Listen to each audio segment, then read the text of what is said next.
Brandon, man, we know The Last Dance is on, man. I know you got some deep connections to Ron. What was it like? I mean, like, you watching it now and then hearing some of the stories that Ron told you. It's taking me back, man. I was a little tight, as some would say, going back to those days when they were running with the Bulls. But, leading up to those days, I was definitely in the fold with what it took for Ron to get to that point. Growing up in Dayton, Ohio, man, of course, the Daytonians know what we go through, that hard work and everything it is that builds up to, that's sort of a culmination to us being great, man. And of course, these documentaries, man, this Last Dance is definitely taking me back. And what's one story that he's told you that maybe didn't make, that you haven't seen yet? What's something that you can explain that nobody has heard yet? Well, a few things. Definitely, like I told you, going back to the start, man, he was at Arizona, well, of course, Miami of Ohio. Everybody knows he was on his way to Miami of Ohio in the early 80s after becoming a phenom in Ohio, in Dayton, Ohio as a high school basketball player. But he originally was looking to go to Arizona State, man. Arizona State was I know it was a party school in the early 2000s when I was on my way to college, but apparently it was like that back in the 80s. But no, I'm joking with that. But I actually I'm not sure if exactly what it was that made him want to go to Arizona State, but he was set with going to Arizona State, and he came home one day and his mom, my Aunt Glo, God rest her soul, on this day after Mother's Day, a belated Mother's Day to her and definitely my mother, Owana, and Ophelia, my grandmother. But yeah, she was like, nah, I don't like how that sound. And after a couple weeks, and after really thinking about it, thinking about that decision, and the next 4 years of his life, man, they set sail to the University of Miami, where he averaged 24, 12, 3 steals, a couple blocks, man. But fast forward to his Chicago days, man, and Jordan was definitely eager to get back to the Bulls in that '95 season when he was coming off of the baseball season, and how they were going on strike, and the players, a lot of the players didn't want to play with replacement players. So when Mike was itching to come back, Phil brought Phil brought Ron into his office, and the buzz was building about Mike coming back, and they were determined to win a championship. That's just what it was gonna be, man. And so the roster wasn't always set. So Phil had his meetings with everybody, and a few guys in particular, there were some decisions that were going to be made depending on what they were looking to go into the season and have that mindset and Ron, he got called into the principal's office and sat down with Phil, and Phil asked him flat out, what do you want to do, and how do you want to contribute to this team? You're about to win a championship. And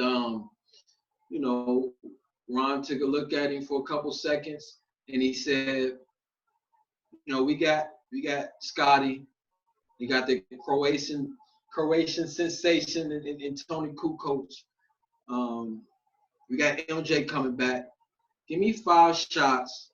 Let me play defense on the best player on the opposing team. I'm good. Now you gotta think about it. It's Cleveland days, it's Clipper days. He's coming off a 19.5 assists, 5 rebounds a game. That's elite company. You gotta think about the players in this day. That's about it, Ron was a Dwayne Wade before his time. That's probably the best player that I could compare his game to before he got to Chicago. So that sit down with Phil was critical. So when he asked him, and he got that, he started to hear Ron out and listen to his role and what role he wanted to play. And Ron continued. He said, "Look, I need 5 shots, man. After you get through after you get through Mike, after you get through Scotty, after you get through Tony as the first, the second, and the third options, I get my five shots and do what I got to do to be a championship point guard, and we'll take this journey." And that was critical. That was a critical answer because, lo and behold, Phil he had somebody on speed dial. Ron wouldn't have ran with the Bulls if he would have gave him the wrong answer. If he would have told him, "Hey, man, I got back in shape. I got discipline. I've gotten back to where I want to get to, which is a 19.5 assists, 5 rebound a game player." He's gonna trade him. They didn't have enough basketballs to go around, and luckily for him, and it's a testament to the type of player he was, the sacrifice he made. Sat down and thought about it, and knew his role was to be a point guard, a championship point guard, and lock up the best player on the opposing team, man. And that was a talk of a lifetime. It turned into 5 championships, not just the 3 with the Bulls, but 2 more with LA. And what has been, and I know you talked about that Phil story, that's a story that he told you? Yes, and it was a story that I wasn't even expecting to get because, I had a question about,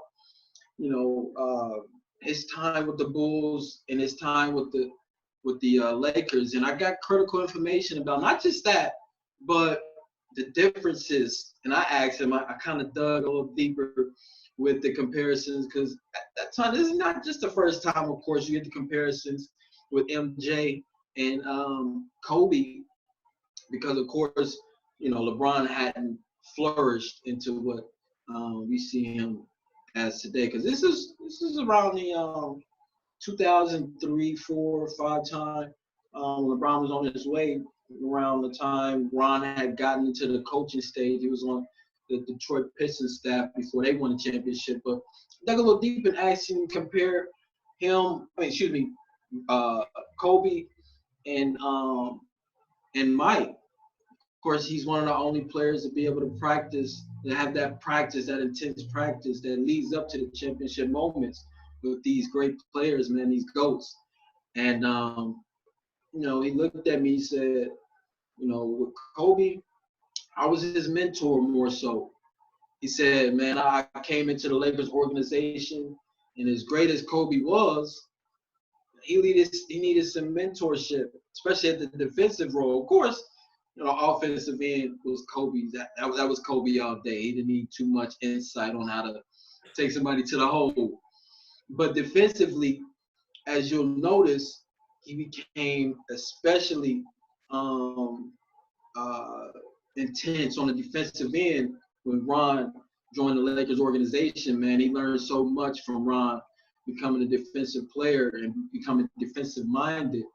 He went on to be on a number of first-team defensive, first-team defensive, all-league first-team defensive teams. But with Jordan, he said, man, flat out, I guess the best way to put it is I learned something from Mike every day in practice. So think about that difference of, learning, getting some insight from a GOAT and teaching another GOAT, man. It's just a crazy phenomenon. And you think, it's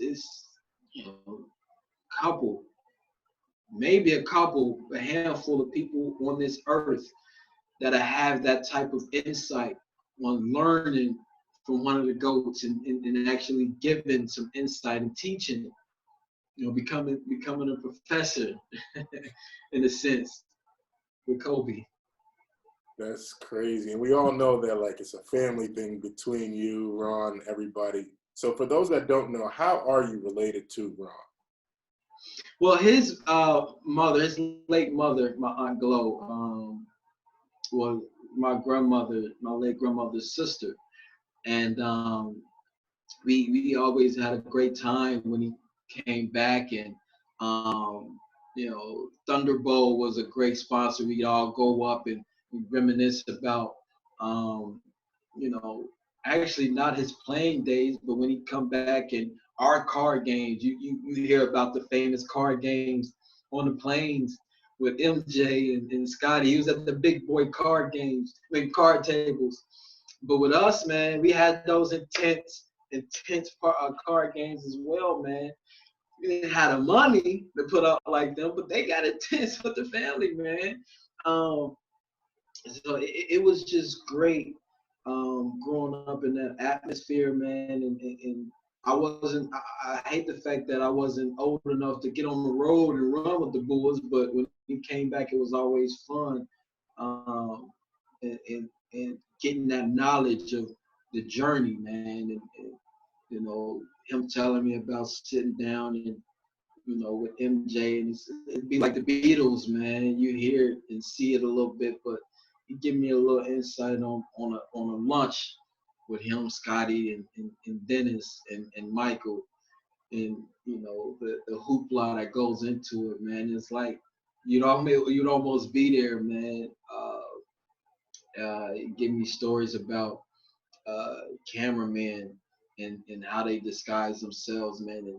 And luckily they've gotten a lot more,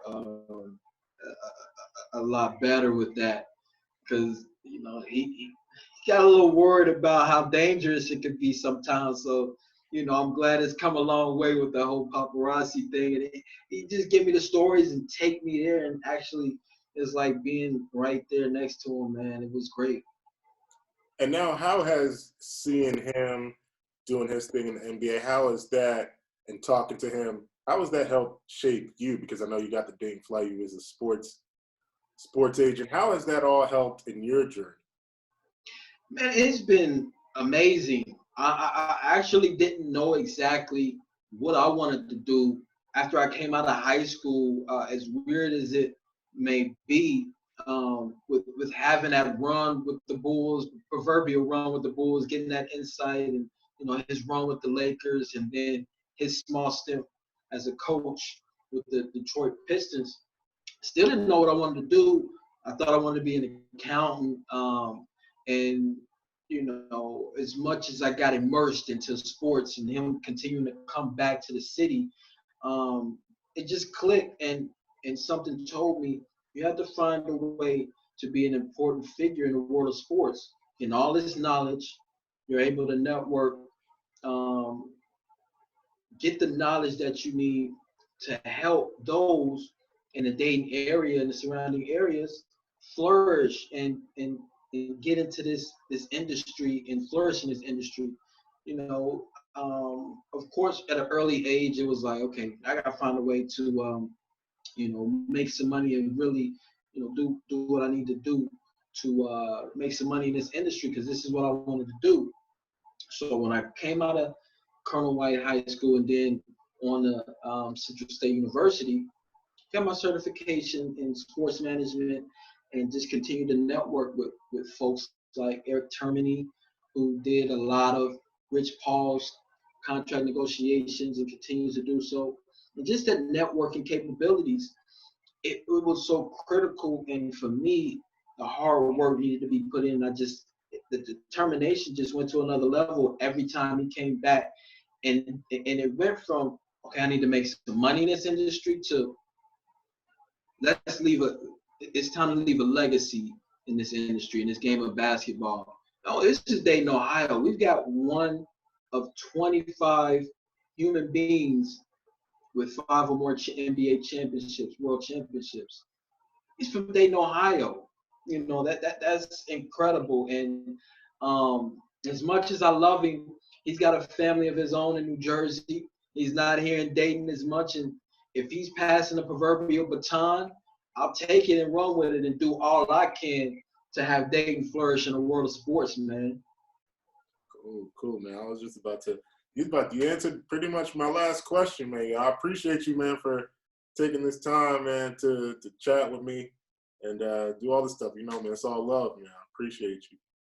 Absolutely, man. I appreciate you, man. I appreciate the platform. And before I go, let me give a special Mother's Day shout out once again to my mother, Ron Harper, my late grandmother, my aunt Gloretha Harper, and we lost my cousin just this past Saturday, Kristen Conley. Let me give a special shout out, a special Mother's Day shout out to her and all the other mothers out there as well, man. I appreciate you. Appreciate everything. Appreciate you too, G, man. Appreciate you, man.